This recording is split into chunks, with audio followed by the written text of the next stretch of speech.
നമ്മൾ പലതവണ പഞ്ചായത്തിൽ പോയി 3-4 തവണ നമ്മൾ ഈ ഗ്രൂപ്പിലെ എല്ലാ അംഗങ്ങളും മെമ്പർമാരും കൂടി പോയി സംസാരിച്ച് പഞ്ചായത്ത് പ്രസിഡന്റ് വ്യക്തമായി നാളെ ചെയ്യാം അല്ലെങ്കിൽ മറ്റന്നാൾ ചെയ്യാന്ന് പറഞ്ഞു. അവര് വന്ന് ചെയ്തത് ഈ സിറ്റുവേഷനാണ്. 2 കൊട്ട മെറ്റൽ മാത്രമേ ഇതിനകത്ത് ഇട്ടിട്ടുള്ളൂ. അവർ അപ്പുറത്ത് ഇഷ്ടമാതിരി കുഴികളുണ്ട്, ഒന്നും ചെയ്തിട്ടില്ല.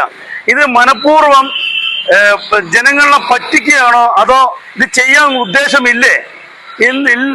ഉദ്ദേശം ഉണ്ടെങ്കിലും ഇല്ലെങ്കിലും നാളത്തെ ഒരു ദിവസത്തിനുള്ളിൽ ഇത് കോൺക്രീറ്റ് ചെയ്യണം. പഞ്ചായത്ത് അടിയന്തരമായി ഇത് ചെയ്യണം. ഈ ഗ്രൂപ്പിലെ എല്ലാ മെമ്പർമാരും ഓരോ രൂപ എടുത്ത് വെച്ച് ഞങ്ങൾ നാളെ ഇത് കോൺക്രീറ്റ് ചെയ്യും.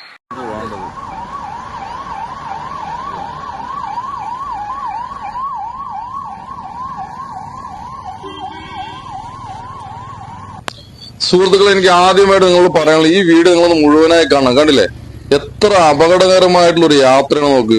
ഇത് എവിടെയാണ്? ഇത് എവിടെ സ്ഥലം? ഇത് വല്ല പട്ടിക്കാടല്ല, അത് നമ്മുടെ ആലത്തൂർ ടൗണിന്റെ അവസ്ഥയാണ്. അതായത് ആലത്തൂര് കോടതി, ഗവൺമെന്റ് ഹോസ്പിറ്റൽ എല്ലാവിടെയും പോണ എൻട്രൻസ് ആണിത്.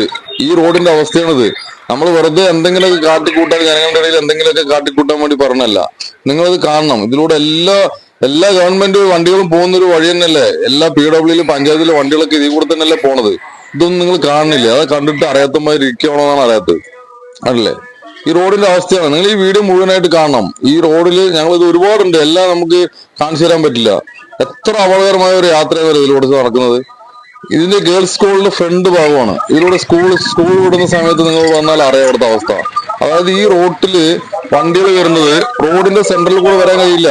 കാരണം ഈ റോഡിന്റെ അപ്പുറം ഇപ്പുറം അതേ അവസ്ഥയാണ്. 2 സൈഡില് ഈ റോഡിന്റെ 2 വശത്ത് കുഴികളാണ്.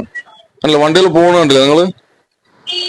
അപ്പൊ എന്തെങ്കിലുമൊക്കെ പറയണത് കൊണ്ട് പറയില്ല. ഇത് ഉറപ്പായിട്ടും ഇതിനുള്ള നടപടി എടുത്തേ പറ്റുള്ളൂ. കാരണം വണ്ടിന്റെ സെന്ററിൽ കൂടെ റോഡിന് നടുവിലൂടെ പോകാൻ കഴിയാതെയാണ് ഈ വണ്ടികൾ റൈറ്റ് സൈഡ് ചേർന്നിട്ട് വരുന്നത്. റൈറ്റ് സൈഡ് ചേർന്ന് വരുമ്പോൾ ഓപ്പോസിറ്റ് വരുന്ന വണ്ടികൾക്ക് പോകാൻ സ്ഥലം ഉണ്ടാവില്ല. അങ്ങനെയാണ് അപകടങ്ങൾ ഉണ്ടാവുക. അപ്പൊ എന്തെങ്കിലും ഒരു അപകടം ഉണ്ടായതിനു ശേഷം നിങ്ങൾ നടപടി എടുത്തിട്ട് കാര്യമില്ലല്ലോ. എന്തെങ്കിലുമൊക്കെ അപകടം ഉണ്ടായി, എന്തെങ്കിലും സംഭവിച്ചിട്ട് ചെയ്തിട്ട് എന്താ കാര്യം? അപ്പൊ അതിന് മുൻപ് എന്തെങ്കിലുമൊക്കെ പരിഹാരം ഉണ്ടാകും കൊണ്ടാണ് നമ്മൾ പലതവണയായിട്ട് പഞ്ചായത്തിൽ പോയി പരാതി നൽകിയും എല്ലാം ചെയ്തത്. അപ്പൊ ഇത് ചെയ്യാന്ന് പറഞ്ഞു. എന്നിട്ട് നിങ്ങൾ എന്താ ചെയ്തത്? അതും കൂടി നിങ്ങൾ നോക്കി. 2 ദിവസത്തിനുള്ളിൽ പരിഹാരം കാണാന്ന് പറഞ്ഞു. ഒരാഴ്ചയായി, ഇന്നും ഒരു പരിഹാരം ഉണ്ടായിട്ടില്ല. കുറച്ച് മെറ്റൽ മാത്രം അവിടെ കൊട്ടിയിട്ടുണ്ട്. അല്ല, റൈറ്റ് സൈഡ് കയറിയിട്ടാണ്, കണ്ടില്ലേ ആ ഓട്ടോ പോകുന്നുണ്ട്, റൈറ്റ് സൈഡ് കയറിയിട്ട കാറ് പോകണം. അപ്പൊ അതിൽ കൂടെ വരുന്ന വണ്ടികൾക്ക് പോകാൻ വഴിയില്ല.